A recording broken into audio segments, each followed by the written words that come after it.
Go now. Alright, we're on the board. First, you see it, buddy? First, look to the left right there. First traps to check.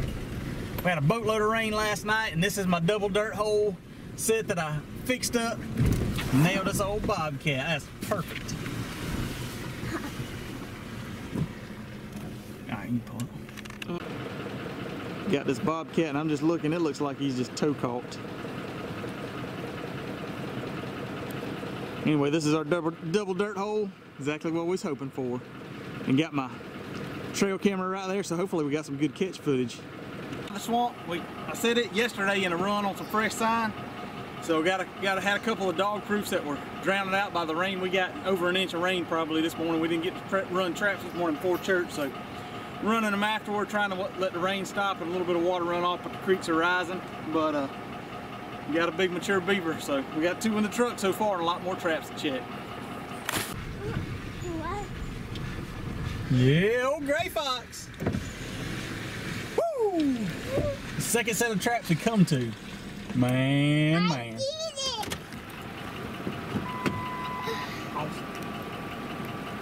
That's where I had the possum foot yesterday. And here we go. This is a prime example. I've been setting, kind of trying to compare like a grass bedded trap, like the Zagger trap set versus typically how I do it, or how I've done it of a dirt bed.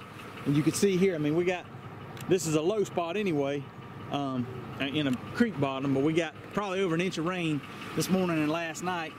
You can see my trap in there, and it's definitely holding water, and even that water will probably drain off tonight, but my trap is still going to be exposed. I'm going to have to come in and at least cover that up and fix that.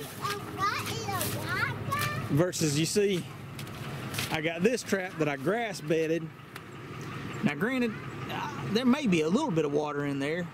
Both of these traps I would say are operational, but I don't know that an animal, especially a bobcat, is going to go stick his foot in the other one, versus if one comes by here tonight and it gets curious, I have no doubt he would try to step on that grass and hopefully be waiting on me in the morning, so we'll see.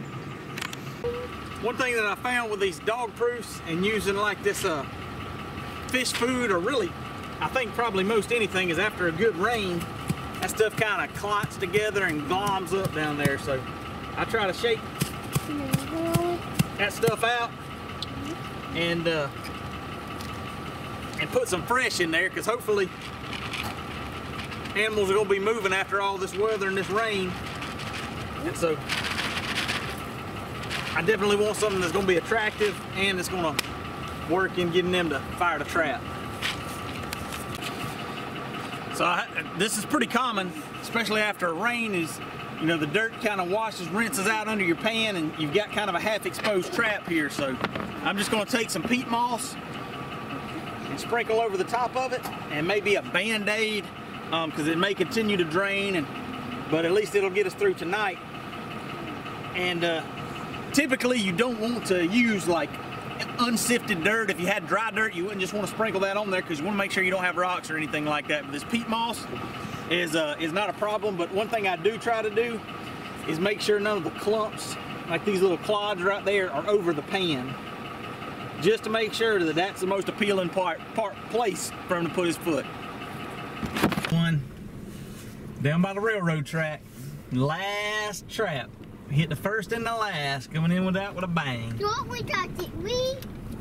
Don't we touch it? We go. That's it, buddy. You see the coyote over there by the railroad track? I can see this. Well, you're looking the wrong way. Look over here. See?